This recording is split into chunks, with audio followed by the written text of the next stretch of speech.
السلام علیکم ورحمۃ اللہ وبرکاتہ۔ الحمد للہ رب العالمین والصلاة والسلام علی اشرف الانبیاء والمرسلین نبینا محمد وعلی آلہ وصحبہ اجمعین وعلی من تبعہم بإحسان الی یوم الدین، اما بعد۔ محترم بھائیوں، نبی اکرم صلی اللہ علیہ وسلم کے اصحاب، خصوصاً خلفاء راشدین، عشر مبشرہ کے حوالے سے گفتگو جاری ہے۔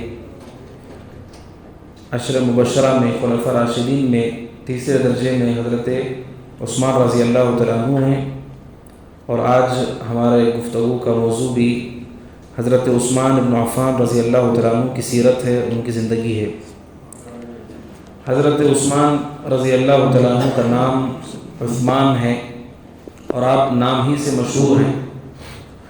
صحابہ اکرام میں ایک چیز ہے کہ لوگ بعض ان میں سے ناموں سے مشہور ہیں، بعض کنیتوں سے مشہور ہیں۔ جیسے کہ ابو ہریرہ ہیں، ان کا اصل نام عبد الرحمن ہے، لیکن وہ مشہور ہیں ابو ہریرہ کنیت سے۔ حضرت ابو بکر ہیں، ان کا نام عبداللہ ہے، لیکن وہ کنیت سے مشہور ہیں۔ حضرت عثمان رضی اللہ تعالیٰ عنہ اپنے نام سے مشہور ہیں، ان کا نام عثمان ابن عفان ہے، قرشی ہیں۔ حافظ ابن حجر کہتے ہیں رحمۃ اللہ علیہ، ان کا نسب بھی اوپر کی طرف جا کر نبی اکرم صلی اللہ علیہ وسلم سے مل جاتا ہے۔ حضرت عثمان رضی اللہ تعالیٰ عنہ کی دو کنیتیں ہیں۔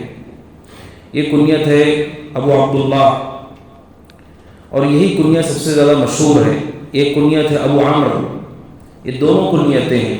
امام بخاری رحمۃ اللہ علیہ نے صحیح بخاری میں حضرت عثمان رضی اللہ عنہ کی فضیلت کا جو چیپٹر باندھا ہے، وہاں پر انہوں نے صرف ابو عبداللہ ذکر کیا ہے، ایک کنیت ذکر کی ہے، جبکہ امام ترمذی نے رحمۃ اللہ علیہ حضرت عثمان رضی اللہ عنہ کی فضیلت کے باب میں جب ان کا نام ذکر کیا، وہاں دونوں کنیتیں ذکر کی ہیں، ابو عبداللہ اور ابو عمرو، جبکہ امام بخاری رحمۃ اللہ علیہ امام ترمذی کے استاذ ہیں۔ امام ترمذی امام بخاری رحمہ اللہ کے شاگرد ہیں، لیکن مشہور کنیت حضرت عثمان رضی اللہ عنہ کی ابو عبداللہ ہے۔ آپ کا لقب ذو النورین ہے، آپ کا لقب ذو النورین ہے۔ ہمارے یہاں عثمان غنی کہتے ہیں ان کی مالداری کی وجہ سے، ورنہ تاریخ میں حضرت عثمان رضی اللہ تعالیٰ عنہ کو جو لقب دیا گیا ہے، جس سے مشہور ہیں، وہ ذو النورین ہے۔ ذو النورین کا معنی ہے دو نور والا، دو نور والا۔ اس کی کیا وجہ ہے؟ حافظ ابن حجر کہتے ہیں یہ مشہور ہے، ان کی کنیت مشہور ہے۔ وجہ یہ ہے کہ حضرت عثمان رضی اللہ تعالیٰ عنہ نے نبی اکرم صلی اللہ علیہ وسلم کی دو بیٹیوں سے نکاح کیا۔ حضرت رقیہ سے رضی اللہ تعالیٰ عنہ، ان کا انتقال ہو گیا سن 2 ہجری میں۔ پھر اللہ کے نبی صلی اللہ علیہ وسلم نے اپنی دوسری بیٹی ام کلثوم کا نکاح حضرت عثمان سے کرا دیا۔ تو گویا کہ نبی کی دو بیٹیاں حضرت عثمان کے عقد نکاح میں تھیں، اس وجہ سے ان کو دو نور والا کہا جاتا ہے۔ اور امام نووی کہتے ہیں رحمۃ اللہ علیہ، پوری تاریخ میں جتنے نبیوں کو اللہ نے بھیجا ہے، کسی شخص کو یہ سعادت نہیں ملی کہ اس نے کسی نبی کی دو بیٹیوں کو نکاح میں رکھا ہے، سوائے حضرت عثمان کے، کہ اللہ عز و جل نے ان کو شرف دیا کہ دو بیٹیاں ایک ہی نبی کی ان کے عقد نکاح میں آئی تھیں۔ اور اسی سے اہل علم کہتے ہیں، اس سے معلوم ہوتا ہے کہ حضرت عثمان رضی اللہ عنہ کتنے اچھے اور کس قدر شریف اخلاق والے تھے۔ مشہور حدیث ہم سب جانتے ہیں، نبی اکرم صلی اللہ علیہ وسلم نے لوگوں کو ترغیب دی کہ نکاح کے لیے بنیاد دینداری ہونی چاہیے۔ آپ نے امت کو بتایا، اور اس سے سب سے زیادہ خود آپ نے عمل کیا۔ آپ اندازہ لگائیں آپ نے اپنی بیٹی کے لیے کس داماد کو منتخب کیا ہے۔ حضرت عثمان رضی اللہ تعالیٰ عنہ کو دو بیٹیاں آپ نے دے دیں، ایک کا انتقال ہو گیا، پھر دوسری بیٹی حضرت ام کلثوم رضی اللہ تعالیٰ عنہ کا نکاح حضرت عثمان سے ہوا۔ حضرت عثمان رضی اللہ تعالیٰ عنہ کی جو والد ہیں وہ عفان ہیں، مسلمان نہیں ہوئے، جاہلیت ہی میں ان کی موت ہوئی، کفر پر ان کی موت ہوئی۔ ان کی والدہ کا نام ہے عروہ بنت قریظ، یہ حضرت عثمان رضی اللہ تعالیٰ عنہ کی والدہ ہیں۔ ان کے رشتہ داری حضرت نبی اکرم صلی اللہ علیہ وسلم کے پھوپھی سے ہے۔ حضرت عثمان رضی اللہ تعالیٰ عنہ کی پیدائش عام الفیل، ہاتھیوں والا جو واقعہ ہے، یہ عام طور پر آپ اس کو یاد رکھیں، عام الفیل، ہاتھیوں والا واقعہ، کیونکہ یہ سب چیزیں ہجرت سے پہلے کی ہیں، ظاہر سی بات ہے آپ نبی نہیں ہوئے تھے۔ تو اس وقت تاریخ بتاتے ہوئے علماء کہتے ہیں عام الفیل اس کو کہتے ہیں، اس کے بعد پیدا ہوئے، اس سے پہلے پیدا ہوئے، عام الفیل کے اتنے سال بعد پیدا ہوئے. حضرت عثمان رضی اللہ تعالیٰ عنہ عام الفیل کے 6 سال بعد پیدا ہوئے. اس اعتبار سے وہ نبی صلی اللہ علیہ وسلم سے 6 سال کے چھوٹے ہیں حضرت عثمان رضی اللہ تعالیٰ عنہ. اور آپ کے جسمانی صفات سے متعلق ہے کہ حضرت عثمان رضی اللہ عنہ درمیانی قد کے تھے، نہ وہ طویل تھے نہ وہ قصیر تھے، لمبے بھی نہیں تھے اور پست قد بھی نہیں تھے. اور ان کے رنگ کے بارے میں کہا گیا ہے کہ وہ سفید، بعض علماء نے ذکر کیا اور بعض نے کہا اسمر کہتے ہیں براؤن کو، یعنی سفید بھی بعض علماء نے ذکر کیا، بعض نے کہا کہ وہ اسمر اللون تھے. حضرت عثمان کے بارے میں کہا گیا کہ چہرے کے اعتبار سے بہت خوبصورت تھے، بہت ہی خوبصورت تھے حضرت عثمان رضی اللہ عنہ، اور جسمانی اعتبار سے مضبوط تھے. اس لیے آپ کی جسمانی صفات کے بارے میں آیا ہے کہ آپ کی جو پنڈلیاں تھیں وہ مضبوط تھیں. اور آپ کی جسمانی صفات میں یہ بھی آیا ہے کہ حضرت عثمان رضی اللہ تعالیٰ عنہ کو بال تھے، سر میں گھنے بال تھے. بعض علماء نے اصلع بھی ذکر کیا ہے ان کو، جس کے بال گر جاتے ہیں سامنے کے. اور آپ کے بارے میں یہ وارد ہے کہ آپ کی داڑھی بہت ہی گھنی تھی، بہت گھنی داڑھی تھی حضرت عثمان رضی اللہ تعالیٰ عنہ کے بارے میں. یہ جسمانی صفات کے حوالے سے اہل علم نے ذکر کیا. حضرت عثمان رضی اللہ تعالیٰ عنہ نبی اکرم صلی اللہ علیہ وسلم کی دعوت کے آغاز ابتدا میں اسلام نہیں قبول کیے. نبی اکرم صلی اللہ علیہ وسلم کی دعوت کے شروع ہونے کے بعد تقریباً 5 سال کے بعد حضرت عثمان رضی اللہ عنہ اسلام میں داخل ہوئے، اور اس کا سبب حضرت ابو بکر ہیں رضی اللہ عنہ. حضرت ابو بکر صدیق رضی اللہ عنہ ہیں جن کے ہاتھوں حضرت عثمان رضی اللہ عنہ نے اسلام کو قبول کیا. اور حضرت ابو بکر صدیق رضی اللہ عنہ کی شخصیت بہت ہی محبوب، بہت ہی خوش مزاج، خرچ کرنے والے، جس کی وجہ سے لوگ ان کی طرف مائل ہو جاتے تھے، جھک جاتے تھے. اس لیے کہ مشہور ہے کہ انسان اپنے اچھے اخلاق سے دوسروں کو اپنی طرف راغب کر لیتا ہے. حضرت ابو بکر صدیق رضی اللہ عنہ بھی اچھے اخلاق والے تھے، جس کی وجہ سے لوگ ان کی طرف جلدی مائل ہو جاتے تھے. حضرت عثمان رضی اللہ تعالیٰ عنہ بھی انہی کے ہاتھوں اسلام میں داخل ہوئے. حضرت ابو بکر صدیق رضی اللہ تعالیٰ عنہ کے ہاتھوں اسلام لانے کے بعد حضرت عثمان رضی اللہ عنہ کو کافی اذیتیں دی گئی اسلام کی وجہ سے، مگر انہوں نے صبر کیا، استقامت کے ساتھ رہے. حضرت عثمان رضی اللہ عنہ کی جو صفات ہیں ان میں سے ایک خوبی جو سب سے زیادہ ان کو ممتاز کرتی ہے صحابہ میں، وہ حیا ہے، جسے شرم کہا جاتا ہے. اور یہ بہت عظیم صفت ہے. نبی اکرم صلی اللہ علیہ وسلم نے حدیث سے فرمایا الحیاء من الایمان، حیا ایمان میں سے ہے. حیا کا معنی کیا ہے؟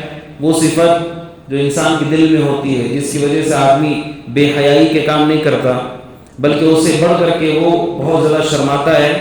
حضرت عثمان رضی اللہ عنہ بہت ہی شرمیلے تھے. اور سب سے عظیم حیا یہ ہے کہ آدمی اللہ تعالیٰ کے نافرمانی سے شرمائے، یہ سب سے عظیم حیا ہے. حضرت عثمان کے بارے میں کہ بہت شرمیلے تھے، بلکہ وہ تنہا بھی گھر میں ہوتے تھے تو انہیں اپنا لباس خود اتارتے ہوئے شرم محسوس ہوتی تھی، اس قدر حیادار تھے حضرت عثمان رضی اللہ عنہ. اس کی دلیل ہے صحیح مسلم کے اندر، اللہ کے نبی صلی اللہ علیہ وسلم اپنے گھر میں تشریف فرماتے، اور آپ جانتے ہیں کہ گھر میں جب آدمی ہوتا ہے تو اس طرح سے وہ منضبط نہیں ہوتا ہے. حضرت عائشہ بھی تھیں. اللہ کے نبی صلی اللہ علیہ وسلم کا جو لباس تھا آپ کی ران یا آپ کی پنڈلی سے ہٹا ہوا تھا. اسی درمیان حضرت ابو بکر صدیق آئے اور انہوں نے اجازت طلب کی، آپ نے اجازت دے دی. وہ گھر میں آئے، جو ان کو کام تھا، جو بولنا تھا وہ بول کر کے چلے گئے.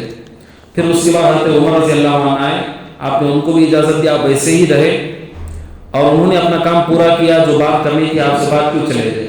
پھر حضرت عثمان نے اجازت طلب کی آنے کی، تو اللہ کے نبی صلی اللہ علیہ وسلم متنبہ ہو گئے، اور آپ نے عائشہ سے کہا اپنے لباس صحیح کر لو، اچھی طرح درست کر لو. اور خود نبی صلی اللہ علیہ وسلم سنبھل کر کے بیٹھ گئے. آپ نے اپنے کپڑے کو درست کیا، آپ نے اون کا کوئی کپڑا پہنا تھا، آپ نے کپڑے کو سنبھالا اور آپ نے ران کو اور پنڈلی کو سب ڈھانپ لیا.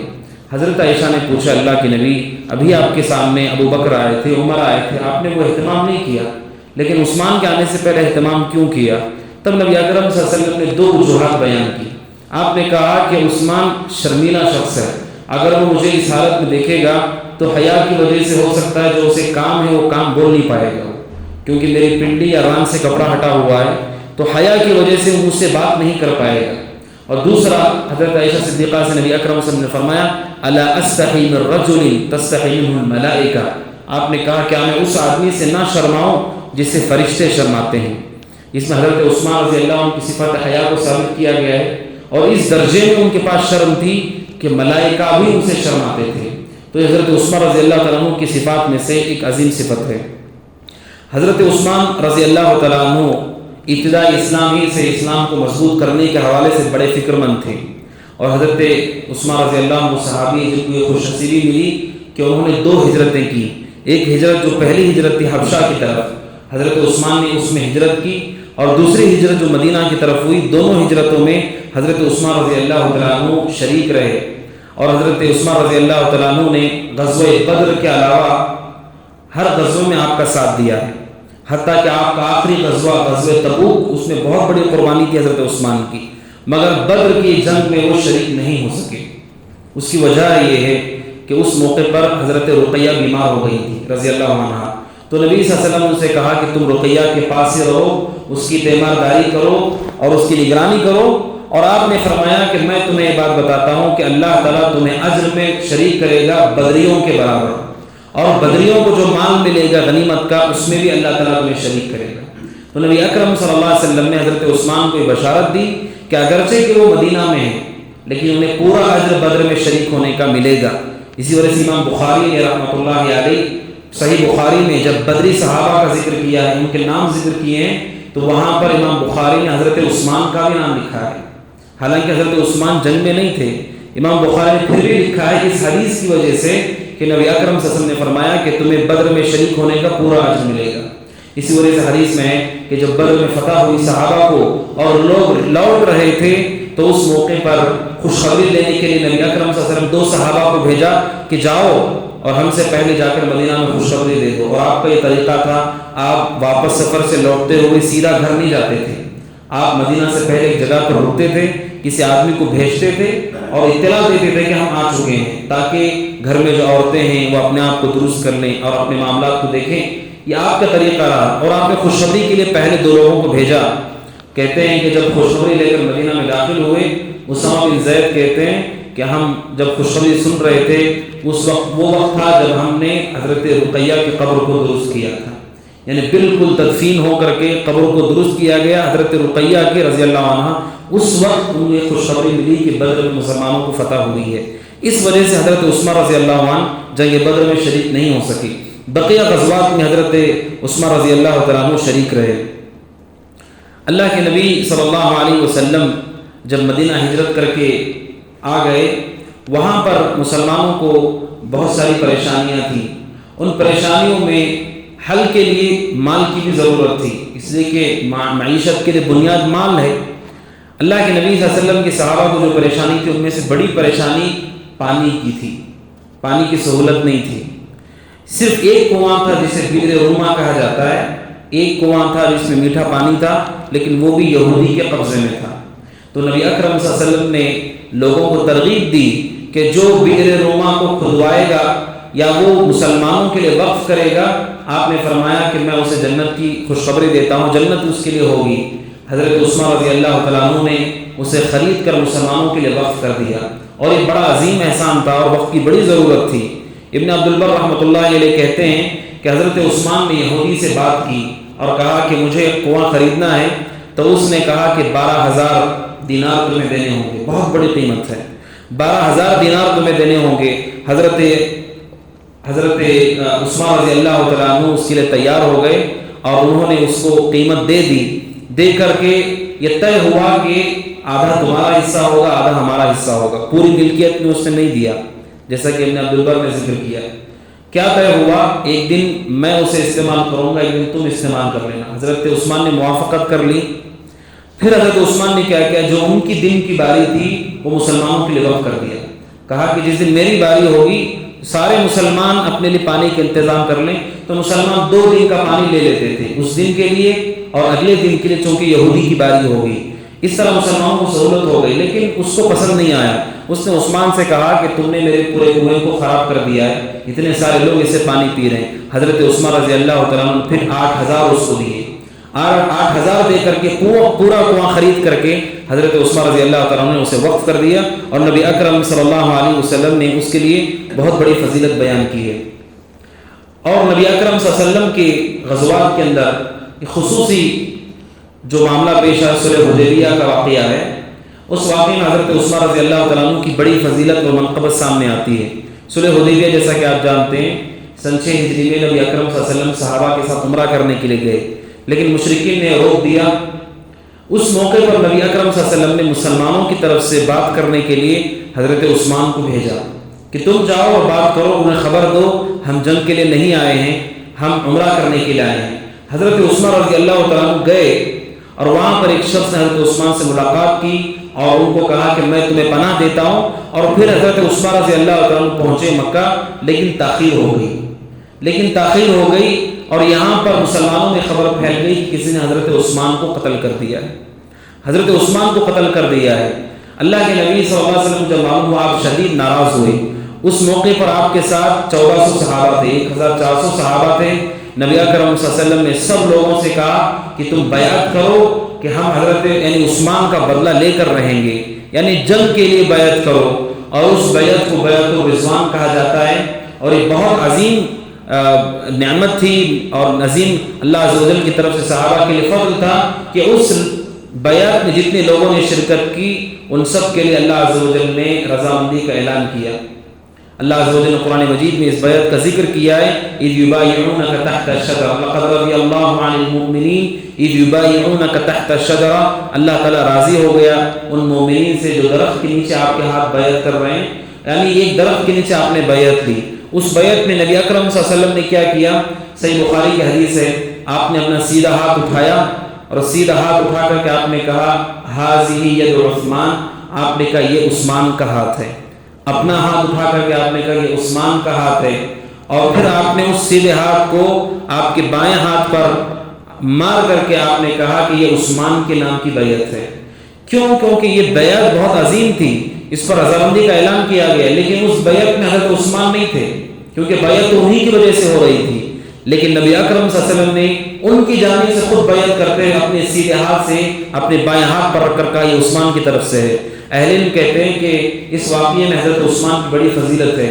سب سے اہم چیز یہ ہے کہ نبی اکرم صلی اللہ علیہ وسلم نے مشرکین سے بات کرنے کے لیے عثمان کو بھیجا، جس سے پتہ چلتا ہے کہ حضرت عثمان رضی اللہ تعالیٰ کا کافی اثر و رسوخ تھا اور ان کی کافی اہمیت تھی، اس لیے کہ اگر ان کے علاوہ کوئی اور شخص ہوتا جو اس معاملے کو حل کر سکتا تو اللہ کے نبی ان کو بھیجتے، مگر آپ نے حضرت عثمان کو بھیجا، جس سے پتہ چلتا ہے کہ حضرت عثمان رضی اللہ تعالیٰ عنہ کی کافی اہمیت تھی اور کافی اثردار شخصیت تھی۔ اور جب حضرت عثمان رضی اللہ تعالیٰ عنہ گئے وہاں پر ان کے دوست نے کہا تم طواف کر لو، اب آ ہی گئے ہو مکہ میں تو طواف کر لو۔ حضرت عثمان رضی اللہ تعالیٰ عنہ نے کہا کہ نہیں، جب میرے نبی باہر انتظار کر رہے ہیں تو پھر میں کیسے طواف کر لوں آپ سے پہلے؟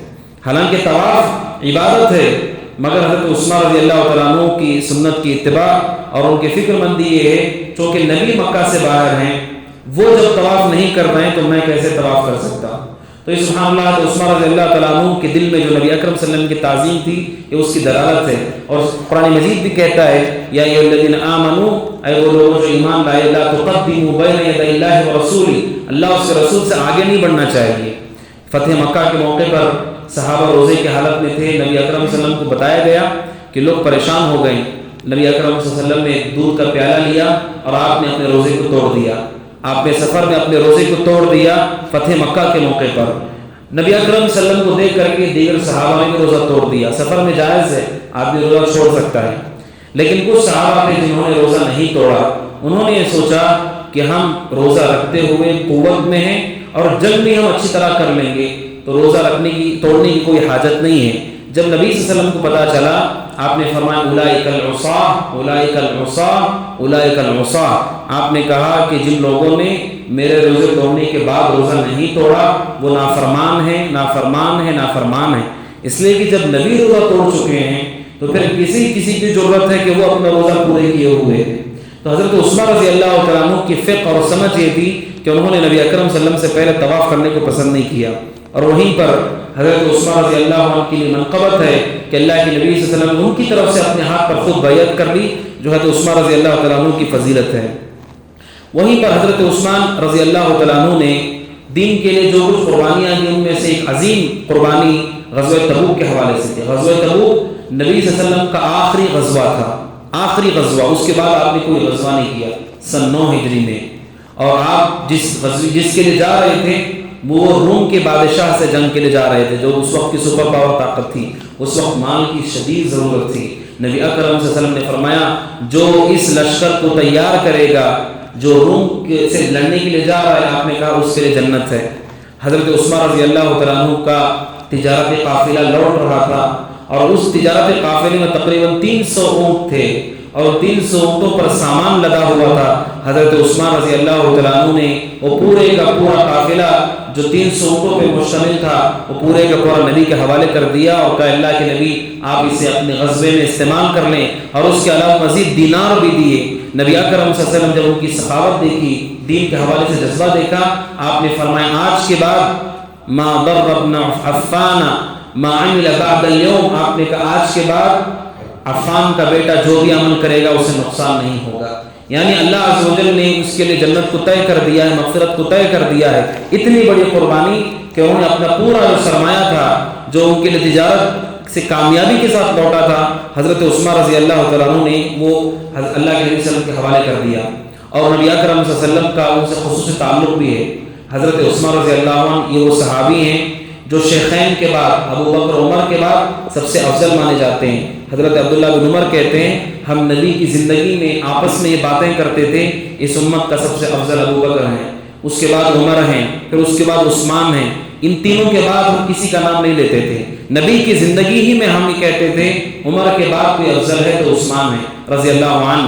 وہ نبی صلی اللہ علیہ وسلم کے داماد ہیں، بلکہ دوہرے طور پر حضرت رقیہ اور ام کلثوم سے نکاح کیا تھا۔ اللہ کے نبی صلی اللہ علیہ وسلم سے قربت بھی تھی، صحبت بھی تھی، اور حضرت عثمان رضی اللہ عنہ انتہائی زاہد اور عبادت گزار صحابی تھے۔ اللہ کے نبی صلی اللہ علیہ وسلم نے حضرت عثمان رضی اللہ عنہ کے حوالے سے فضیلت بیان کی ہے، بڑی فضیلتیں ان کی آئی ہیں۔ اختصار کے ساتھ میں کہوں ان میں سے ایک مشہور واقعہ ہے، ابو موسیٰ اشعری رضی اللہ عنہ کہتے ہیں کہ ایک مرتبہ میں نے ارادہ کیا کہ آج کا دن نبی کے ساتھ گزارتے ہیں، اور میں گیا، میں نے پوچھا اللہ کے نبی کہاں ہیں، تو لوگوں نے کہا اس طرف ہے، قباء کی طرف آپ کسی باغ میں تھے۔ اللہ کے نبی صلی اللہ علیہ وسلم کی تلاش میں گیا تو میں نبی صلی اللہ علیہ وسلم کو پایا، میں نے سلام کیا، میں نبی صلی اللہ علیہ وسلم کو سلام کیا، اور پھر میں نے سوچا آپ کی خدمت کرتے ہیں اور آپ کا دربان بن جاتا ہوں، دروازے کے پاس نگرانی کرتا ہوں ثواب کے لیے۔ تو وہ دروازے پہ کھڑے ہو گئے۔ نبی صلی اللہ علیہ وسلم اس باغ کے اندر ایک کنواں تھا جسے عریس کہا جاتا تھا، آپ اس کنویں کی منڈیر پر بیٹھ گئے، اپنے پیر کو آپ نے اندر لٹکائے ہوئے تھے اور آپ اس پہ بیٹھے ہوئے تھے۔ اسی اثنا میں ابو موسیٰ کہتے ہیں کہ ایک شخص نے دروازہ کھٹکھٹایا، اندر آنے کی اجازت طلب کی، میں نے پوچھا کون ہے، تو کہا ابو بکر۔ تو انہوں نے کہا تھوڑا رکو، انتظار کرو۔ میں نبی کے پاس گیا کیونکہ میں نے مان لیا تھا کہ میں آپ کا دربان ہوں، دروازے پہ نگرانی کروں گا۔ کہتے ہیں میں اللہ کے نبی کے پاس گیا، میں نے کہا اللہ کے نبی ابو بکر دروازے پہ ہیں۔ آپ نے کہا اذن لہو وبشرہ بالجنہ، آپ نے کہا دروازہ کھول دو اور یہ کہہ دو کہ اللہ تعالیٰ کی طرف سے تمہیں جنت ملے گی۔ حضرت ابو بکر صدیق رضی اللہ عنہ کے دروازہ کھولا گیا، وہ آ کر کے نبی صلی اللہ علیہ وسلم کی ایک طرف بیٹھ گئے۔ پھر ابو موسیٰ کہتے ہیں دوبارہ کس نے دروازہ کھٹکھٹایا، میں نے پوچھا کون ہے، تو کہا عمر۔ کہتے ہیں میں نے ان سے کہا انتظار کرو۔ پھر نبی کے پاس میں آیا، میں نے کہا کہ اللہ کے نبی عمر اندر آنا چاہتے ہیں، آپ نے کہا اسے آنے کی اجازت دو اور جنت کی خوشخبری دے دو۔ حضرت عمر داخل ہو گئے اور وہ بھی اللہ کے نبی صلی اللہ علیہ وسلم کی طرف آ کر کے بیٹھ گئے۔ پھر حضرت عثمان رضی اللہ عنہ آئے، انہوں نے اندر آنے کی اجازت طلب کی، وہ اللہ کے نبی کے پاس آتے ہیں، ابو موسیٰ اشعری رضی اللہ عنہ، اور کہتے ہیں اللہ کے نبی عثمان اندر آنا چاہتے ہیں۔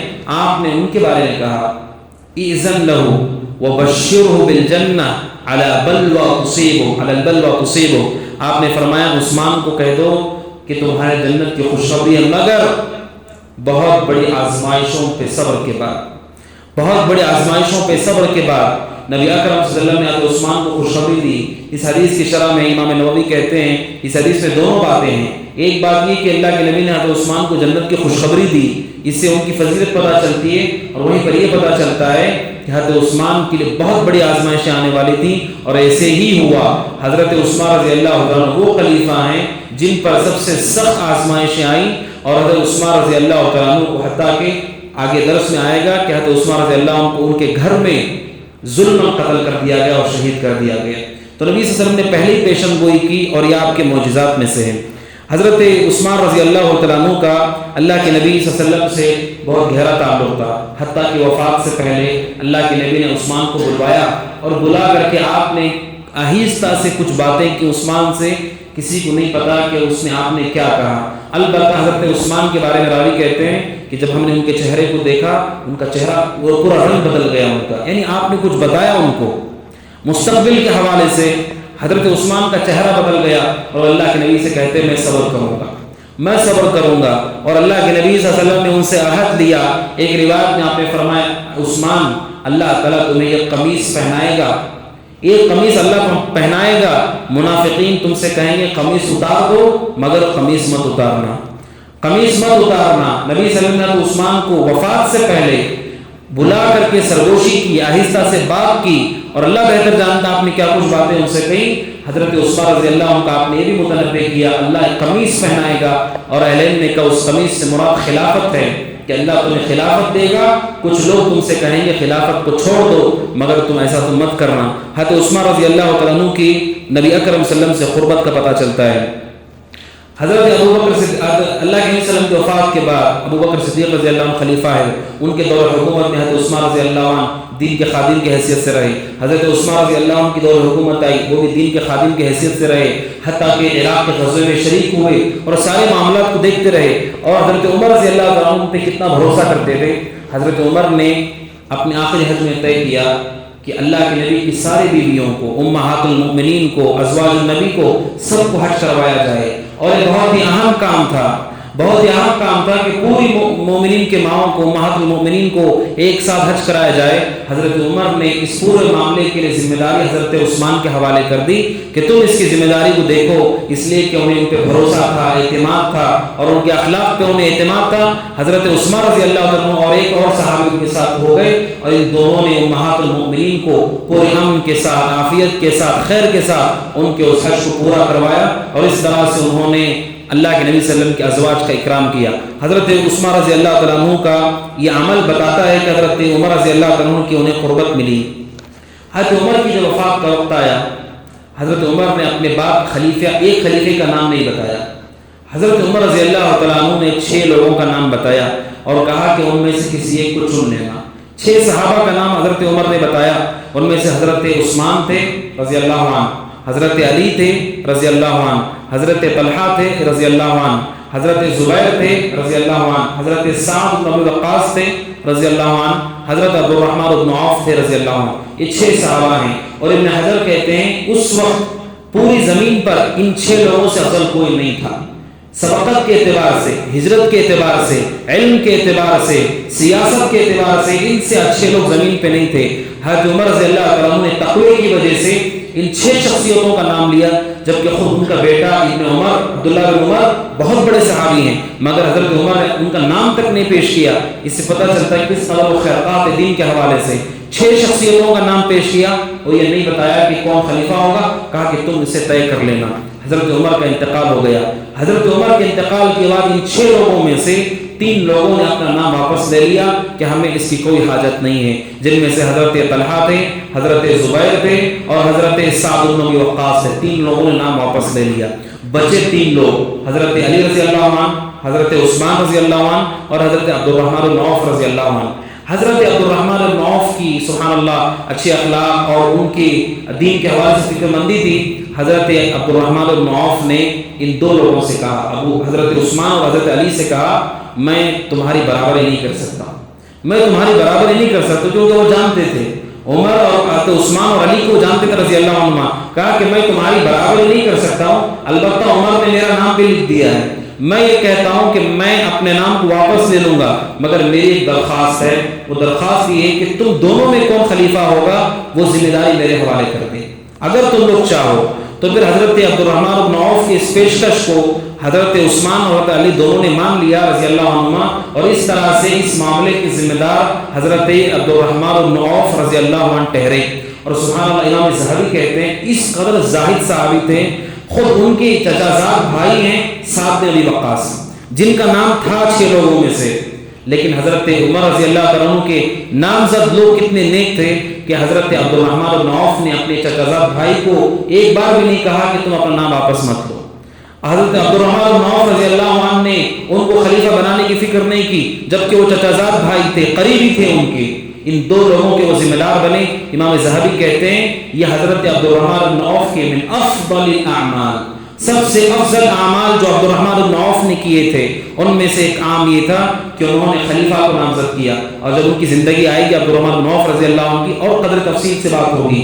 حضرت عبد الرحمن بن عوف رضی اللہ عنہ نے 3 دن کا وقت لیا اور اس 3 دن کے اندر انہوں نے خیرخواہی کی پوری انتہا کو پورا کیا.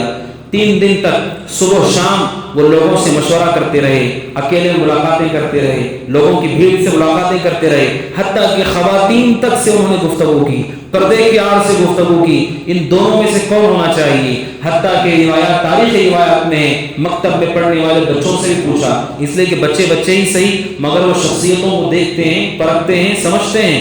جب ان کے پاس تمیز ہوتی ہے تو حضرت عبد الرحمن بن عوف نے سب سے مشورہ کرنے کے بعد 3 دن 3 راتیں ہونے کے بعد حضرت عبد الرحمن بن عوف رضی اللہ تعالیٰ عنہ نے لوگوں کے سامنے فیصلہ رکھا، جبکہ انصار اور مہاجرین موجود تھے، کہ خلافت حضرت عثمان رضی اللہ تعالیٰ عنہ کے حق میں ہونی چاہیے. اور پھر ان کے ہاتھ پر بیعت کی اور اس فیصلے سے سارے مہاجرین اور سارے انصار راضی ہو گئے اور سارے کے سارے لوگوں نے بیعت کر لی. حتیٰ کہ حضرت علی رضی اللہ تعالیٰ عنہ نے بھی بیعت کر لی اور اچھی طرح سے حضرت علی رضی اللہ تعالیٰ عنہ ان کی اطاعت کی. حالانکہ ان کا نام ان کی برابری میں تھا، لیکن چونکہ وہ چنے نہیں گئے، اس کی وجہ سے حضرت علی رضی اللہ عنہ نے اطاعت اور فرما برداری میں کوئی کمی بیشی نہیں کی، بلکہ وہ کہتے ہیں اگر مجھے عثمان کہے وہاں تک جاؤ تو میں وہاں تک جاؤں گا. یعنی پوری طرح سے انہوں نے حضرت عثمان رضی اللہ عنہ کی پیروی کی. اس طرح سے حضرت عثمان کو خلیفہ بنایا گیا. اور روایت کہتی ہیں حضرت عمر رضی اللہ تعالیٰ عنہ کی زندگی ہی میں تقریباً لوگوں کا رجحان ہو چکا تھا کہ عمر کے بعد عثمان کو خلیفہ ہونا چاہیے. یہ لوگوں میں بات مشہور ہو چکی تھی، عام ہو چکی تھی کہ عثمان بن عفان رضی اللہ تعالیٰ عنہ کو خلیفہ ہونا چاہیے تھا. اہل علم کہتے ہیں کہ چونکہ ان کی خلافت پر انصار اور مہاجرین کا اتفاق ہو چکا ہے، اگر کوئی شخص یہ اعتراض کرتا ہے کہ حضرت علی کو خلیفہ ہونا چاہیے تھا، حضرت علی کے علاوہ کوئی اور خلیفہ ہونا چاہیے تھا، عثمان کے علاوہ کوئی اور خلیفہ ہونا چاہیے تھا، یہ شخص گمراہ ہے اور بدعتی ہے، کیونکہ اس نے سارے مہاجرین اور سارے انصار کے فیصلے کو غلط کیا، جبکہ انہوں نے اجماع کے ساتھ ان کو طے کیا تھا، سارے اتفاق کے ساتھ طے کیا تھا. اس وجہ سے کہا گیا کہ حضرت عثمان کی جو خلافت ہے اس کی صحت پر اجماع ہے اہل علم کا، جیسا کہ مختلف اہل علم نے اس کو ذکر کیا. اس طرح حضرت عثمان رضی اللہ عنہ خلیفہ ہو گئے. حضرت عثمان رضی اللہ عنہ کی خلافت کب شروع ہوئی؟ 24 ہجری میں حضرت عمر کا انتقال ہوا. 23 ہجری میں حضرت عمر رضی اللہ عنہ کا انتقال ہوا. وہیں سے حضرت عثمان رضی اللہ عنہ کی خلافت کا آغاز ہو گیا اور وہ 35 ہجری تک خلافت ان کی رہی. خلفاء راشدین میں سب سے بڑی اور سب سے طویل حکومت کسی نے کی ہے تو حضرت عثمان نے کی ہے. تقریباً 12 سال تک ان کی خلافت رہی. حضرت عمر کی خلافت 10 سال اور کچھ دن مہینے کی تھی، حضرت عثمان کی خلافت تقریباً 12 سال کی تھی. حضرت عثمان رضی اللہ عنہ خلیفہ ہونے کے بعد حضرت عثمان رضی اللہ عنہ محرم میں خلیفہ ہوئے سن 24 ہجری میں. خلیفہ ہونے کے بعد عثمان رضی اللہ عنہ نے خلافت کو بہت اچھے ڈھنگ سے سنبھالا. اور کیوں نہ ہو کہ حضرت عمر کے زمانے میں سارے معاملات اپنی جگہ پر تھے، فتوحات کا سلسلہ دراز ہو چکا تھا، چنانچہ حضرت عثمان رضی اللہ عنہ نے اس کو آگے بڑھایا اور دین کی کئی ناحیوں سے خدمت کی. اور ہر جو شخص خلافت میں ہوتا ہے اس کی توجہ خاص طور پہ ہوتی ہے مسجد حرام کی طرف، مسجد نبوی کی طرف. حضرت عثمان رضی اللہ عنہ نے اپنے دور حکومت میں مسجد حرام کی طرف توجہ کی. مسجد حرام جو کعبہ ہے اس مسجد کی دیواریں نہیں تھیں، اطراف دیواریں نہیں تھیں، حضرت عمر نے بنوائی تھی رضی اللہ عنہ. حضرت عثمان رضی اللہ تعالیٰ عنہ کا جب دور خلافت آیا انہوں نے اس مسجد کو اور وسیع کر دیا اور طویل کر دیا. اور یہی بات مسجد نبوی کے حوالے سے تھی، جس سے پتہ چلتا ہے علم کہتے ہیں کہ مسجد اگر اس میں اضافہ کر دیا جائے تو اضافہ کیا ہوا حصہ بھی مسجد مانا جائے گا. حدیث میں آپ نے فرمایا مسجد حرام مکہ میں ایک نماز 1 لاکھ نمازوں کے برابر ہے. لیکن سوال یہ کہ اس مسجد سے کیا مراد ہے؟ نبی کے زمانے میں جتنی مسجد تھی آیا وہ مراد ہے یا پھر بعد میں اضافے ہونے کے بعد بھی وہ مسجد رہے گی؟ آج بھی آپ دیکھتے ہیں مسجد نبوی میں بعض لوگ صرف اندر نماز پڑھتے ہیں، وہ صحن میں نماز نہیں پڑھتے. ان کے ذہنوں میں بات ہے کہ چونکہ نبی کے زمانے میں یہ تو مدینہ شہر ہوا کرتا تھا، یہ مسجد کیسے ہو سکتی ہے؟ اہل علم کہتے ہیں جب خلفاء نے اس کو بڑھا دیا، مسجد ہی کو بڑھا دیا، اس کا مطلب یہ ہے جب مسجد بڑھ گئی تو مسجد کے ساتھ جو فضیلتیں ہیں وہ بھی خود بخود دراز ہو جاتی ہیں. ابن کثیر رحمۃ اللہ نے اس مسئلے کو ذکر کیا ہے کہ مسجد سے دوسری جگہ کو جب جوڑ دیا جاتا ہے تو وہ جگہ بھی مسجد کے حکم میں داخل ہو جاتی ہے. اس طرح سے جو شخص مسجد حرام کے صحن میں نماز پڑھتا ہے یا پھر اوپر کے فلور میں نماز پڑھتا ہے تو اسے ویسے ہی ثواب ملے گا جیسے کوئی کعبہ کے قریب نماز پڑھتا ہے، جیسا کہ خلفاء راشدین نے اس میں توسیع کی. حضرت عثمان رضی اللہ عنہ نے مسجد نبوی میں جو خصوصی توسیعات کی وہ توسیع یہ تھی، جیسے میں نے پچھلے درس میں بتایا حضرت عمر نے مسجد کو توسیع کیا مگر جو چیزیں تھیں اس کو نہیں بدلا تھا. دیوار وہ اینٹوں ہی کی دیوار تھی اور وہ تنوں ہی کا ستون ہوا کرتا تھا. مگر عثمان رضی اللہ عنہ کا دور خلافت آیا, انہوں نے اینٹ کی دیواریں ہٹا دی. اینٹ کی دیواروں کے بجائے حضرت عثمان رضی اللہ عنہ نے پتھروں سے دیواریں بنوائیں مسجد نبوی کی. اور جو ستون تھے ان ستونوں کو بھی حضرت عثمان رضی اللہ عنہ نے نکال کر کے وہ ستون بھی پتھر کے کروائے جن میں نقش بھی تھا. حضرت عثمان رضی اللہ عنہ نے کیا. اور جو مسجد کی چھت تھی جو چھال سے بنی ہوئی تھی, حضرت عثمان نے اس کو بھی بدل دیا اور لکڑیوں سے, ساگوان سے حضرت عثمان رضی اللہ عنہ نے چھت بنوا دیا. اور اس لکڑی کو ساج کہا گیا, بخاری حدیث میں اسے ساج کہا گیا ہے. اس کی شرح میں ابن حجر کہتے ہیں ساج سے مراد ہندوستان کی لکڑی ہے. یعنی حضرت عثمان رضی اللہ عنہ نے مسجد نبوی کے چھت کو ہندوستان کی لکڑی سے بنوایا جسے ساج کہا گیا, جسے ہم ساگوان کہتے ہیں. اس طرح سے حضرت عثمان رضی اللہ عنہ نے مسجد نبوی اور مسجد حرام کے اندر توسیع کی. اللہ کے نبی صلی اللہ علیہ وسلم کے صحابی حضرت عثمان رضی اللہ تعالیٰ عنہ کی نیکیوں میں سے یہ بھی نیکی ہے, جب انہوں نے مسجد تعمیر کی کچھ لوگوں نے اعتراض کیا. اعتراض کرنے والے نیکی پر بھی اعتراض کرتے ہیں. کچھ لوگوں نے اعتراض کیا. اسی موقع پر حضرت عثمان نے وہ مشہور حدیث بیان کی جسے ہم میں سے ہر شخص جانتا ہے, من بنا للہ مسجدا بنا اللہ لہ بیتا فی الجنہ. جو اللہ کے لیے کوئی مسجد بناتا ہے اللہ تعالیٰ اس کے لیے جنت میں گھر بناتا ہے. یہ حدیث حضرت عثمان سے روایت ہے. اور یہ روایت انہوں نے کب بیان کی؟ جب لوگوں نے ان پہ اعتراض کرنا شروع کیا. اس موقع پر حضرت عثمان نے بتایا کہ یہ فضیلت والا کام ہے. مسجد کی توسیع کے حوالے سے حضرت عثمان رضی اللہ عنہ نے یہ روایت کو بیان کیا. حضرت عثمان رضی اللہ عنہ کے دور حکومت میں جو عظیم الشان کام ہوا, تاریخی کام ہوا, ان میں سے ایک بڑا کام تھا بحری فوج کو تشکیل دینا. یعنی سمندر پر بھی, پانی پر بھی لوگ جہاد کر پائیں, قتال کر پائیں, اس کی تیاری اور پہلی کوشش حضرت عثمان رضی اللہ عنہ کے دور حکومت میں ہوئی. حضرت معاویہ نے بار بار آ کر کے حضرت عثمان سے کہا کہ صرف ہمیں زمین کی حد تک نہیں رہنا چاہیے, پانی پر, سمندر پر بھی ہم اپنے آپ کو مضبوط کر پائیں, ہمیں اس کی کوشش کرنی چاہیے. حضرت معاویہ رضی اللہ عنہ کے مشورے پر حضرت عثمان رضی اللہ عنہ نے بحری فوج تشکیل دی اور بحری بیڑا بنایا, اور جس کی وجہ سے مضبوط جہاز بنائے گئے جو سمندر پر, پانی پر رہتے ہوئے قتال کرنے کے قابل تھے. اور حدیث میں نبی اکرم صلی اللہ علیہ وسلم نے ایک مرتبہ یہ بیان فرمایا, آپ سوئے ہوئے تھے اور آپ جاگے تو مسکرا رہے تھے. آپ سے پوچھا گیا تو آپ نے کہا مجھے خواب میں دکھایا گیا کہ میری امت سمندر کی تہ پر ہوگی اور وہاں سے وہ اللہ کے راستے میں قتال کرے گی. آپ مسکرا اٹھے. آپ کے زمانے میں یہ سب نہیں تھا. آپ نے کہا ایسا ہوگا کہ سمندر کی تہ پر لوگ ہوتے ہوئے اللہ کے دین کے لیے محنت کریں گے. یہ نبی اکرم صلی اللہ علیہ وسلم نے پہلے ہی پیشن گوئی کی تھی. یہ حضرت عثمان رضی اللہ تعالیٰ عنہ کے زمانے میں یہ چیز پوری ہوئی. اور وہیں پر قرآن مجید کی جمع کے بارے میں ذکر ہوا کہ حضرت ابو بکر صدیق کے زمانے میں قرآن کو ایک طرف کر دیا گیا, لیکن قرآن مجید 7 حروفوں میں نازل کیا گیا تھا, لہٰذا اس کی قرأتیں مختلف ہوتی تھیں. حضرت عثمان رضی اللہ تعالیٰ عنہ کو یہ شکایت پہنچی کہ لوگوں کے اندر قرآن مجید کی تلاوت میں اختلاف ہو رہا ہے, کوئی اس طرح سے پڑھتا ہے, کوئی اس طرح سے پڑھتا ہے. نبی کے زمانے میں کچھ نہیں تھا, اس لیے کہ سب جاننے والے تھے, علم والے تھے. اس کے بعد فتوحات طویل ہو گئی, عراق, شام, مصر, ہر طرف مسلمان ہونے لگے. اور ایسے بھی لوگ تھے جو اجمی تھے, عربی نہیں جانتے تھے, وہ مسلمان ہوئے, انہیں یہ سب نہیں پتا. ان کے لیے مشکل ہے, اختلاف ہو رہا ہے. حضرت عثمان رضی اللہ عنہ کو پتہ چلا تو انہوں نے, حضرت عثمان رضی اللہ تعالیٰ عنہ نے قرآن مجید کو ایک لہجے میں طے کیا جسے آج ہم مصحف عثمانی کہتے ہیں. عام طور پر ہر مصحف کو جو ہمارے پاس ہوتا ہے اسے مصحف عثمانی, رسم عثمانی کہا جاتا ہے. اور اس طرح سے اس اختلاف کو حضرت عثمان رضی اللہ تعالیٰ عنہ نے ختم کر دیا. حضرت عثمان رضی اللہ تعالیٰ عنہ علمی ناحیے سے بہت اونچے درجے پر فائز تھے. اسی وجہ سے نبی اکرم صلی اللہ علیہ وسلم نے حدیث میں فرمایا میرے بعد خلفاء راشدین کی سنتوں کو لازم پکڑنا, ان میں سے حضرت عثمان بھی ہے رضی اللہ عنہ. اور اس شخص کے بارے میں جن کے بارے میں نبی صلی اللہ علیہ وسلم نے کہا سنتوں کو لازم پکڑنا ہے, یقینی طور پر وہ علم کے درجے پر, اونچے درجے پر فائز ہیں. اسی وجہ حضرت عثمان رضی اللہ تعالیٰ عنہ علم ناحیے سے انتہائی مضبوط تھے.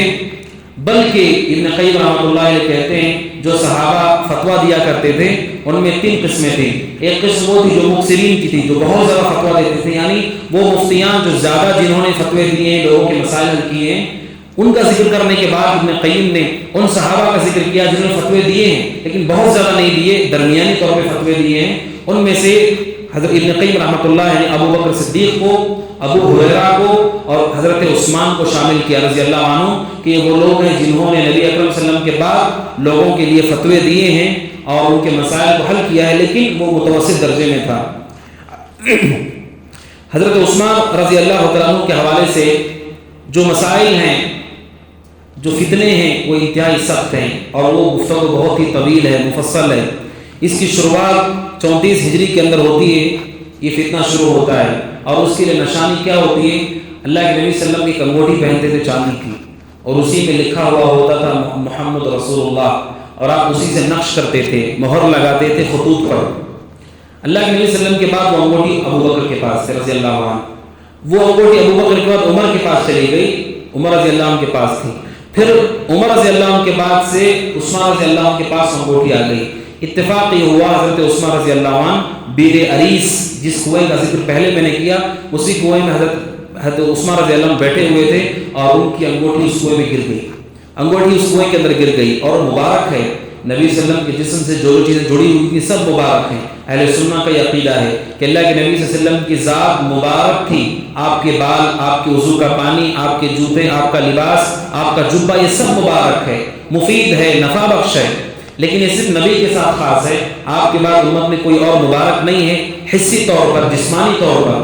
اسی وجہ سے حدیث میں ہے نبی اکرم صلی اللہ علیہ وسلم کے صحابہ آپ کے وضو کے پانی گرنے نہیں دیتے تھے اور اسے اٹھا کر کے چہرے پہ لگا لیتے تھے، بلکہ آپ کے پسینے کو بھی صحابہ بطور علاج استعمال کیا کرتے تھے۔ اللہ کے نبی صلی اللہ علیہ وسلم کی جسم مبارک ہے، آپ کے جسم سے جو چیزیں جڑی ہیں وہ سب مبارک ہے، لیکن حقیقت یہ ہے آج کے دور میں آپ سے جسم سے جڑی ہوئی کوئی بھی چیز باقی نہیں رہ گئی۔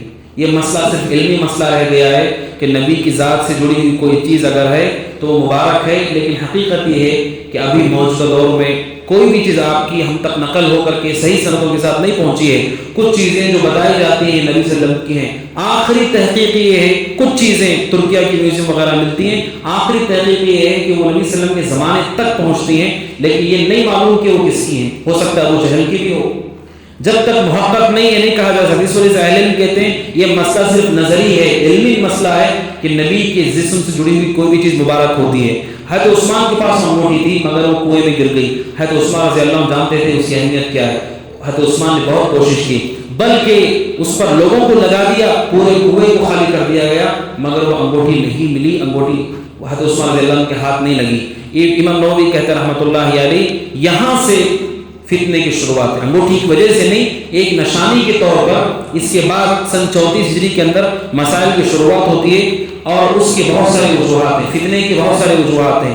ان میں سے بڑا سبب یہ تھا حضرت عثمان رضی اللہ عنہ بہت نرم دل آدمی تھے، بہت نرم دل آدمی تھے، لوگوں کو معاف کر دینا، رحم کر دینا، نظر انداز کر دینا آپ کی صفت ہے، اور آپ جانتے ہیں کہ لوگ رحم دلی اور نرمی کا غلط فائدہ اٹھاتے ہیں، جن کے پاس تقویٰ نہیں ہوتا، جو اللہ سے نہیں ڈرتے، اس کا غلط فائدہ اٹھاتے ہیں۔ یہی بات ہوئی، حضرت عثمان کی نرمی کا لوگوں نے غلط فائدہ اٹھایا، حضرت عثمان رضی اللہ عنہ کی نرمی یہ مشکل لوگوں نے پیدا کر دی، اس نرمی کو غلط فائدہ اٹھا کر کے مشاکل کھڑے کر دیے، اور وہیں پر حضرت عثمان رضی اللہ عنہ کے زمانے میں فتوحات بہت زیادہ تھیں، بہت آرام تھا، بہت کشادگی تھی، اور مال تھا، جس کے نتیجے میں فتنے ہوئے، اور نبی صلی اللہ علیہ وسلم نے پیشن گوئی فرمائی کہ جب امت میں جب مال ہوگا، مال کی فراوانی ہوگی، وہیں پر فتنے ہوں گے۔ آدمی کے پاس مال بہت زیادہ نہیں ہوتا ہے، تعلقات سب سے اچھے ہوتے ہیں، مزاج بھی اچھا ہوتا ہے، جیسے ہی مال میں اضافہ ہوتا ہے اس کے تیور بدلتے ہیں، رہن سہن بدلتا ہے، مزاج بدلتا ہے، مال انسان کو بدل دیتا ہے۔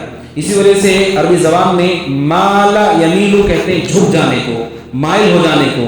مال کو مال اس لیے کہتے ہیں کیونکہ اس کی وجہ سے آدمی جھک جاتا ہے، مائل ہو جاتا ہے۔ چونکہ فتوحات بہت زیادہ تھی اور مال کی کشادگی تھی، لہٰذا امت میں بہت سارے فتنے جنم لینے لگے، اور ان میں سے جو بڑا فتنہ جس نے سب سے عظیم کردار ادا کیا وہ ایک شخص ہے جس کا نام عبداللہ بن سبا ہے۔ عبداللہ بن سبا یہودی شخص ہے جو یمن صنعاء کا رہنے والا شخص تھا، وہ یہودی تھا۔ جب مسلمانوں کو فتوحات ہونے لگی تو اس نے کہا کہ اب ان کو نقصان پہنچانے کے لیے ظاہری قوت سے ہم کچھ نہیں کر سکتے، تلواروں سے نہیں لڑ سکتے، چنانچہ اس نے اندر کام کرنے کی کوشش کی، لہذا اس نے کہا کہ میں مسلمان ہوں، میں اسلام قبول کرتا ہوں، اور پھر لوگوں کو وہ بہکانے لگا اور غلانے لگا۔ خاص طور پر اس نے مصر کو اپنا مرکز بنایا، مصر میں جا کر کے اس نے اپنے آپ کو روکا، اور وہاں پر اس نے لوگوں کو عجیب و غریب باتیں سکھائیں۔ عبداللہ بن سبا یہودی نے بہت بڑا فتین تھا، بلکہ اس امت میں کھلے طور پر جسے تفرقہ پیدا کیا وہ یہی شخص عبداللہ بن سبا یہودی، جسے ابن سودا کہا جاتا ہے، کالی عورت کا بیٹا کہا جاتا ہے۔ اس نے فتنے پیدا کیے، لوگوں کو ورغلانا شروع کیا، بھڑکانا شروع کیا، اور یہی وہ شخص ہے جس نے حضرت علی رضی اللہ عنہ کو کہا کہ تم اللہ ہو۔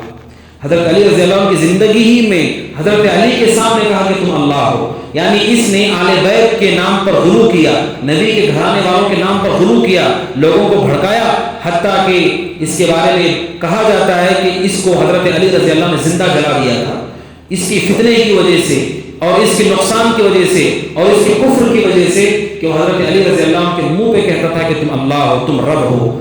یہ جو شخص ہے عبداللہ بن سبا، اس کے بارے میں امام ذہبی رحمۃ اللہ علیہ کہتے ہیں کان من غلام الزنادقہ، کان ضالا مضلا، گمراہ تھا، لوگوں کو گمراہ کرتا تھا، اور کہتے ہیں مجھے گمان ہوتا ہے کہ حضرت علی رضی اللہ نے اسے جلا دیا تھا عبداللہ بن سبا کو۔ اس نے مصر میں لوگوں کو ورگلانا شروع کیا، بھڑکانا شروع کیا، حضرت عثمان پہ جھوٹے جھوٹے الزامات اور عجیب و غریب الزامات، جن الزامات کو آپ پڑھیں گے آپ کو اندازہ ہوگا کس طرح سے مخالفت کے لوگوں کو بھڑکایا گیا۔ اس نے کہا عثمان یہ تو بدر میں شریک نہیں تھے، یہ تو بدر میں شریک نہیں تھے، جو سب سے پہلی جنگ تھی اس میں نہیں آئے تھے، یہ کیسے خلیفہ ہو گئے؟ اور کہا عثمان یہ تو بیعت الرضوان میں شریک نہیں تھے، جبکہ جہالت کا یہ عالم تھا کہ حقائق کا انہیں علم نہیں تھا، اور خاص طور پر اس نے نوجوانوں کو اپنا شکار بنایا۔ نوجوان چونکہ جذباتی ہوتے ہیں، جلدی بھڑک جاتے ہیں، کوئی ان کو ورغلاتا ہے تو جلدی وہ بہک جاتے ہیں، اس نے نوجوانوں کو ورغلایا، حتیٰ کہ ایک شخص نے عبداللہ بن عمر سے ملاقات کر کے عبداللہ بن عمر سے سوالات کرنا شروع کیا۔ عبداللہ بن عمر سمجھ گئے کہ فتین ہیں۔ حضرت عبداللہ بن عمر سے اس نے کہا عثمان کے بارے میں کیا کہتے ہو، عثمان کے بارے میں کیا کہتے ہو؟ اس طرح سے پوچھتے کہتا ہے وہ تو بدر میں نہیں آئے تھے، وہ تو رضوان میں نہیں آئے تھے، وہ جنگ احد میں ایسا کر چکے تھے۔ عبداللہ بن عمر نے کہا کہ تم نہیں جانتے، جنگ بدر میں اللہ کے نبی کی بیٹی بیمار تھی، وہ ان کی عیادت میں تھے، اور بیعت الرضوان میں وہ کیسے ہو سکتے ہیں جبکہ بیعت ہی ان کے لیے کی گئی تھی، وہ انہی کے لیے بیعت کی گئی تھی، لیکن ان کا وہ علم نہیں تھا۔ اسی وجہ سے حدیث میں نبی اکرم صلی اللہ علیہ وسلم نے فرمایا امت کے اندر جو خوارج پیدا ہوں گے ان کی صفات میں سے ایک صفت آپ نے کہا خلفاء الاسنان، جن کی عمریں کم ہوں گی، عمر کا کم ہونا، علم کی قلت ہونا، یہ بہت بڑا مسئلہ ہے، بہت بڑی مصیبت ہے۔ اسی وجہ سے خوارج نے حضرت علی رضی اللہ عنہ کو کافر کہا، مرتد کہا، اور ان کے خلاف تلواروں کو ان لوگوں نے نکالا، اور حدیث میں نبی اکرم صلی اللہ علیہ وسلم نے فرمایا ایسے لوگ آئیں گے، آپ نے فرمایا جو مسلمانوں کو قتل کر دیں گے، مسلمانوں کو کافر کہیں گے اور کافروں کو کچھ نہیں کریں گے، کافروں کو کچھ نہیں کرے۔ خوارج کا فتنہ حضرت عبداللہ بن عمر نے وہ سمجھ گئے کہ ایسے لوگ ہیں۔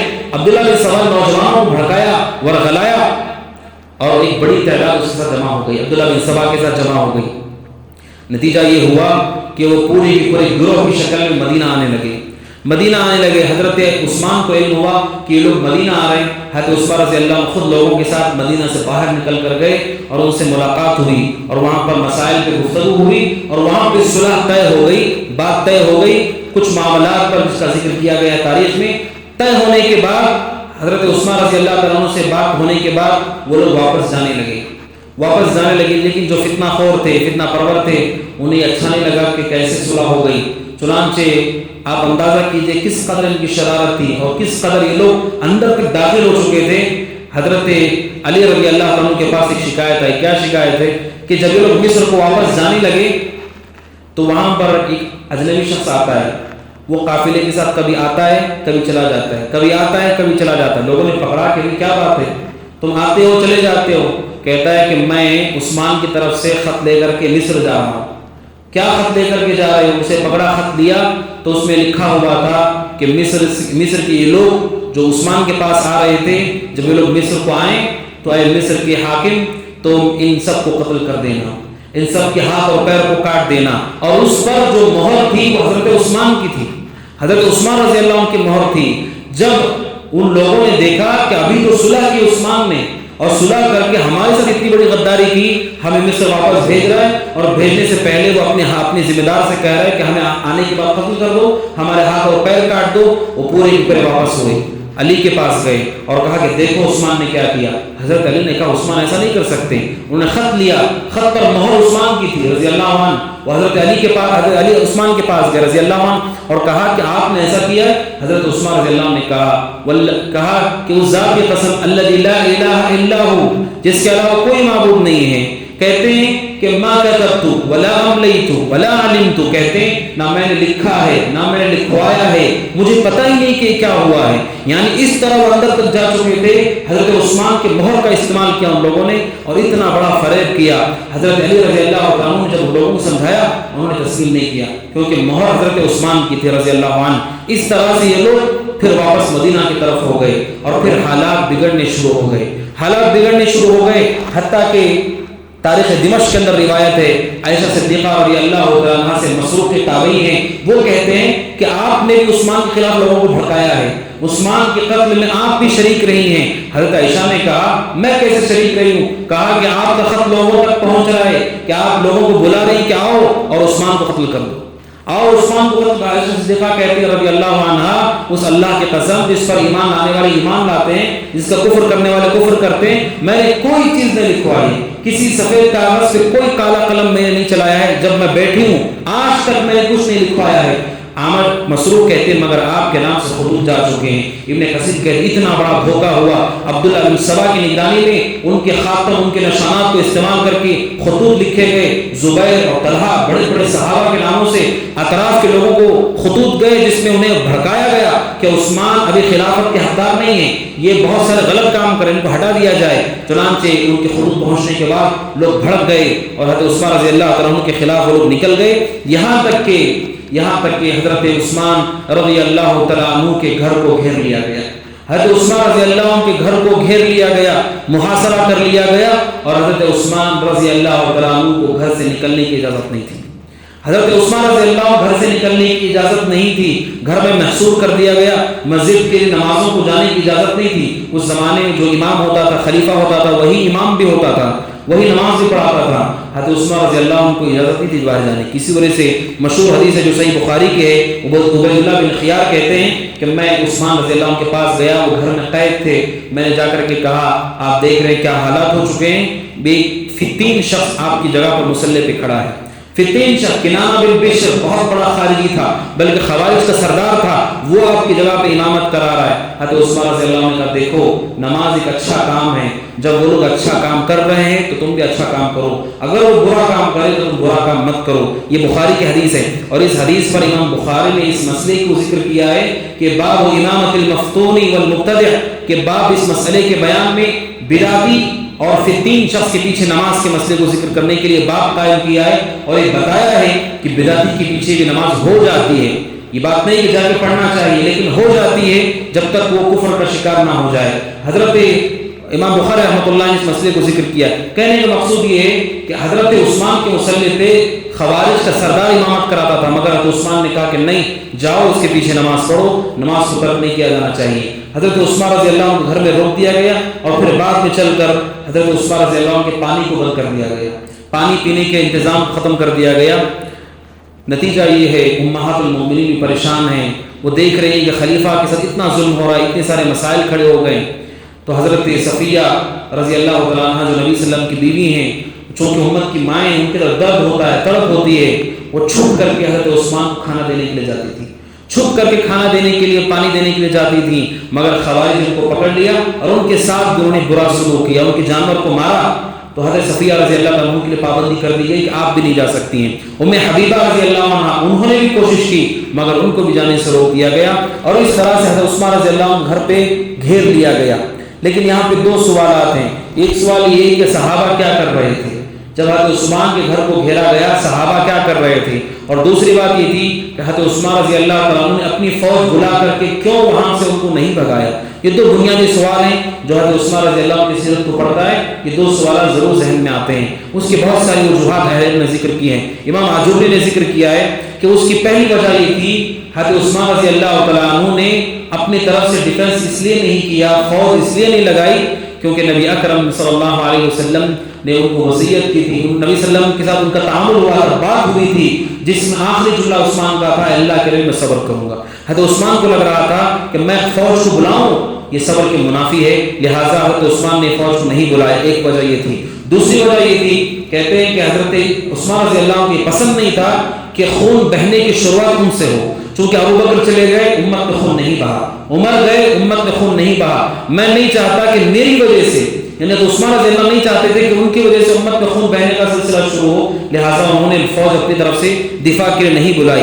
اور وہیں پر یہ بھی بات ہے کہ کیوں انہوں نے صحابہ نے کیوں نہیں مدد کی. اس کی پہلی وجہ یہ تھی کہ خود حضرت عثمان نے پابندی لگا دی کہ کوئی شخص آ کر کے تلوار اٹھائے گا نہیں اور آ کر کے یہ سب جنگی معاملات نہیں ہونے چاہیے. حضرت عثمان نے صاف الفاظ منع کر دیا تھا. اور چونکہ وہ لوگ محکوم تھے، حاکم حضرت عثمان تھے، ان سب پہ فرض تھا کہ عثمان کی وہ اطاعت کریں، حضرت عثمان رضی اللہ عنہ کے فرمان برداری کریں. حضرت عثمان نے چونکہ اجازت نہیں دی تھی، چنانچہ انہوں نے حضرت عثمان رضی اللہ عنہ کے حوالے سے تلوار نہیں اٹھائی. اور دوسری چیز تھی وہ یہ تھی کہ حضرت عثمان رضی اللہ عنہ صحابہ کے حوالے سے فکر مند تھے. صحابہ کے حوالے سے فکر مند اس لیے کہ تاریخ بتاتی ہے کہ وہ کم لوگ نہیں تھے. تقریباً 2000 ایسے لوگ تھے جو مضبوط طریقے سے جنگ لڑنے کے قابل تھے. 2000 لوگ جو مضبوط طریقے سے جنگ لڑنے کے قابل تھے. حضرت عثمان نے سوچا اگر میں ان لوگوں سے کہوں کہ میری طرف سے جا کے لڑو، ہو سکتا ہے ان کی وجہ سے اکثر صحابہ مارے جائیں، اکثر صحابہ زمین سے چلے جائیں. اور وہ نہیں چاہتے تھے کہ امت ان سے محروم ہو، وہ نہیں چاہتے تھے کہ میری رعایا کے اتنے بڑے بڑے لوگ چلے جائیں. ایک حاکم کی فکر ہوتی ہے کہ میری رعایا سلامت رہے، میرے پیچھے جو لوگ ہیں وہ محفوظ رہیں. حضرت عثمان کو پسند نہیں تھا کہ میری وجہ سے اس صحابہ دنیا سے چلے جائیں یا ان کو قتل کر دیا جائے. لہٰذا امام اجوری کہتے ہیں الشریعہ کے اندر اس وجہ سے حضرت عثمان رضی اللہ عنہ نے ان کو اجازت نہیں دی اپنی طرف تلوار اٹھانے کی. ابن کثیر رحمۃ اللہ علیہ نے ایک اور سبب بھی ذکر کیا ہے، وہ یہ تھا، ابن کثیر رحمۃ اللہ علیہ کہتے ہیں کہ صحابہ کو یہ پتہ نہیں تھا کہ یہ خوارج آپ کو قتل کر دیں گے. ان کو لگتا تھا گھیراؤ کیے ہوئے ہیں، معاملات خراب ہیں، لیکن صحابہ کو گمان نہیں تھا کہ یہ لوگ حضرت عثمان کو قتل بھی کر دیں گے. چنانچہ وہ اس طرح سے معاملے کو نہیں دیکھ رہے تھے کہ ان کو قتل کر دیا جائے گا. اور ابن کثیر نے ایک دوسری وجہ بھی ذکر کی ہے، وہ یہ ہے حضرت عثمان رضی اللہ عنہ کے اس گھیراؤ کے وقت وہ حج کا ذوالحجہ کا مہینہ تھا، ذوالحجہ کا مہینہ تھا، اور مدینہ کے بہت سارے لوگ حج پہ جا چکے تھے. مدینہ کے اکثر لوگ، بڑی تعداد میں لوگ حج کو جا چکے تھے، وہاں پر لوگ نہیں تھے، اس تعداد میں نہیں تھے جس تعداد میں ان سے مقابلہ کیا جا سکے. یہ وجہ ہے جس کی وجہ سے نہیں ہو پایا. وہیں پر حضرت عثمان رضی اللہ عنہ نے لوگوں کو یہ کہہ دیا تھا کہ تم تلوار نہ اٹھاؤ. حتیٰ کہ حضرت علی رضی اللہ عنہ، چونکہ وہ تو اجازت نہیں دے رہے، نوجوان بچوں کو بھیج دیا، حسن ابن علی کو بھیجا، حسن ابن علی رضی اللہ عنہ کو بھیجا، اسامہ بن زید، یعنی نوجوان صحابہ کو بھیجا کہ تم جاؤ اور عثمان رضی اللہ عنہ کی پہرہ کرو. لیکن جب ذوالحجہ کی 12 تاریخ تھی اور 35 ہجری کے اندر ان لوگوں نے حضرت عثمان رضی اللہ عنہ قتل کرنے کے حوالے سے حملہ کر دیا اور جو نوجوان صحابہ وہاں پر تھے ان کو بھی زخمی کر دیا. حضرت عثمان نے ان سے کہا تم لوگ چلے جاؤ. انہوں نے اصرار کیا، حضرت عثمان نے کہا کہ نہیں تم لوگ سب چلے جاؤ. وہ لوگ سب چلے گئے. ان لوگوں نے حضرت عثمان کے گھر کے دروازے کو آگ لگا دی اور گھر میں داخل ہوئے. اور حضرت عثمان رضی اللہ عنہ قرآن مجید کی تلاوت کر رہے تھے اور اس دن وہ روزے کی حالت میں تھے. اور انہوں نے حضرت عثمان رضی اللہ عنہ کو پکڑا اور گرا کر کے ان کے گلے کو دبانے لگے، گلے کو گھونٹنے لگے. اور پھر ایک شخص نے تلوار اٹھا کر کے انہیں مارنا چاہا. حضرت عثمان نے ہاتھ آگے کیا تو ان کا ہاتھ کٹ گیا. ہاتھ حضرت عثمان رضی اللہ عنہ کا کٹ گیا اور ان کے جسم کا خون کا پہلا قطرہ، وہ قرآن چونکہ پڑھ رہے تھے، کھلا ہوا تھا قرآن مجید کی اس آیت پہ جا کر گرا، فَسَيَكْفِيكَهُمُ اللَّهُ وَهُوَ السَّمِيعُ الْعَلِيمُ. اللہ تعالیٰ ان سب کی طرف سے کافی ہے، اللہ تعالیٰ ان سب کی طرف سے کافی ہے. اس آیت پر حضرت عثمان رضی اللہ عنہ کے خون کا پہلا قطرہ گرا اور پھر گلا گھونٹنے کے بعد ان لوگوں نے حضرت عثمان رضی اللہ عنہ کو قتل کر دیا.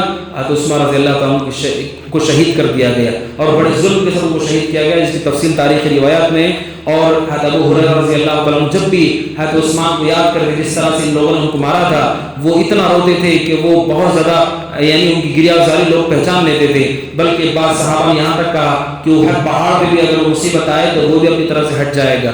جس مصیبت کو عثمان نے جھیلا، جس ظلم اور تکلیف کا حضرت عثمان رضی اللہ عنہ نے برداشت کیا، بڑی اذیت دی، بڑی تکلیف دی، اور اس طرح سے حضرت عثمان رضی اللہ عنہ کو شہید کر دیا گیا. اور اہل علم کہتے ہیں جن لوگوں نے حضرت عثمان کے قتل میں شرکت کی، دنیا کے سب سے بدبخت ترین لوگ ہیں جنہوں نے نبی کے داماد پہ حملہ کیا اور نبی صلی اللہ علیہ وسلم کی 2 بیٹیوں کو جنہوں نے اپنے عقد نکاح میں رکھا، امت کو پانی پلایا، ان سے پانی روکا گیا. جنہوں نے امت کے لیے پورے سامان کا انتظام کیا، ان کے لیے کھانا روکا گیا. جنہوں نے اللہ کے نبی صلی اللہ علیہ وسلم کی زندگی میں خیبر کے بعد جب مسجد چھوٹی پڑ گئی، آپ نے کہا کہ مسجد کو میں تھوڑا بڑا کرنا چاہتا ہوں، کوئی ہے جو زمین خرید کر دے دے. حضرت عثمان رضی اللہ تعالیٰ عنہ نے اپنی قیمتی مال سے زمین خریدی تھی، انہوں نے مسجد نبی کے حوالے کر دی. نبی کی زندگی میں اسی صحابی کو اور جو اپنی خلافت میں مسجد کو وسیع کرتے ہیں اس مسجد میں جانے نہیں دیا گیا، اس مسجد داخل ہونے کے نہیں دیا گیا. اس طرح تو عثمان رضی اللہ عنہ پہ ظلم کیا گیا، شدت کی گئی. اور امام ذہبی کہتے ہیں اور اللہ تعالیٰ کے عذاب کا کوڑا ان پہ گرا. زندگی ہی میں جن جن لوگوں نے عثمان کو قتل کیا تھا ان سب کو قتل کیا گیا. وہ سب کے سب بعد میں قتل کیے گئے اور وہ سب اپنے انجام تک پہنچے. لیکن جو قتل ہوا بہت بڑی معصیت تھی, بہت بڑا گناہ تھا. ابن العماد حنبلی کہتے رحمۃ اللہ علیہ, اس قتل کے بعد امت میں فتنوں کا دروازہ کھل گیا.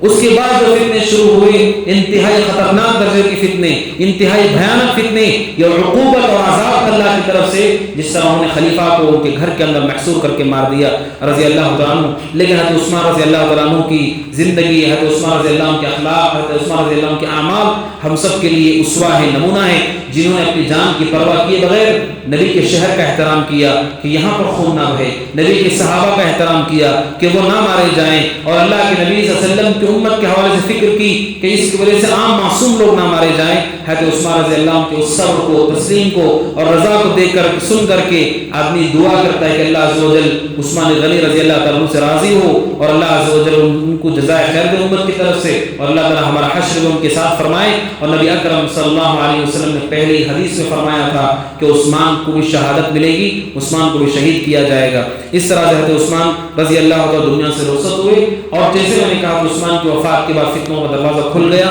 اگلے درس میں آپ کے سامنے آئے گا کس طرح سے مسائل خراب ہوئے, اور ان مصر والوں نے جس طرح سے مدینہ کے اندر خلیفہ کو مار دیا, ان کی ہمت اور حوصلے بہت اونچے ہو گئے.